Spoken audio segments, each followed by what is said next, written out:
Current సంబంధించిన ఆ శాఖకు సంబంధించి భారతదేశంలో ఇవాళ సోలార్ పవర్ ప్లాంట్లు విద్యుత్తును తీసుకొని రావాలని ఆలోచన చేస్తూ మన రాష్ట్రంలో కూడా పెద్ద ఎత్తున ఆ గ్రీన్ పవర్ తీసుకొని వచ్చి పారిశ్రామికవేత్తలతో చేసే కార్యక్రమాన్ని వాళ్లతో కాదు ముందు మన మహాలక్ష్ములతో మొదలు పెట్టిద్దామని చెప్పి దాదాపు 4000 మెగావాట్ల సంబంధించిన సోలార్ పవర్ని ముందుగా 1000 మెగావాట్లు ఈ సంవత్సరమే వారికి PPA చేసి ఒప్పందం చేసి ఆ ఒప్పందం ద్వారా వారా పరిశ్రమలు పెట్టడానికి సోలార్ పవర్ పెట్టడానికి కావాల్సిన డబ్బులను కూడా బ్యాంకుల చేత ఇప్పించి మీరు ప్రొడ్యూస్ చేసే కరెంటుని ప్రభుత్వమే కొని ఆ ప్రభుత్వమే మీకు బిల్లులు డబ్బు చెల్లించే విధంగా ఒక విధానపరమైన ఒక చారిత్రాత్మకమైన నిర్ణయం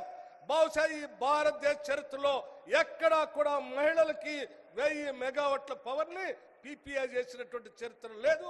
భవిష్యత్తులో జరుగుతుందని కూడా నేను అనుకోవట్లేదు. అది కేవలం తెలంగాణ రాష్ట్రంలో ఈ రోజు రేవంత్ రెడ్డి గారి నాయకత్వంలో ఉన్న ఇందిరమ్మ ప్రభుత్వం మాత్రమే చేయగలుగుతుంది, చేస్తుందని చెప్పడానికి చాలా గర్విస్తా ఉన్నాను. ఈరోజు మిత్రులారా ఆలోచన చేయండి.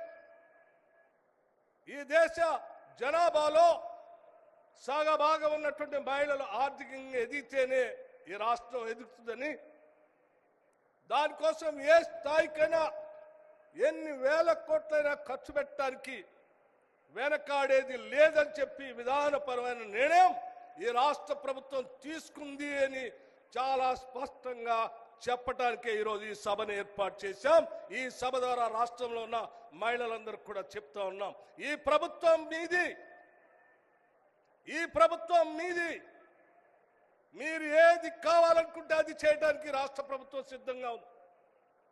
ఎంత పెద్ద ఎత్తున ఖర్చు అయితే కూడా మీతో ఖర్చు పెట్టించడానికి రాష్ట్ర ప్రభుత్వం ద్వారా వడ్డీ లేని రుణాలు ఇవ్వడానికి రాష్ట్ర ప్రభుత్వం సిద్ధంగా ఉంది. ఆ సిద్ధంగా ఉంది కాబట్టే ధైర్యంగా ఈరోజు ఒక సంవత్సర కాలం పూర్తి చేసుకున్నటువంటి సందర్భంలో ఇక్కడ సభ పెట్టి ధైర్యంగా మేము చెప్పగలుగుతున్నాం.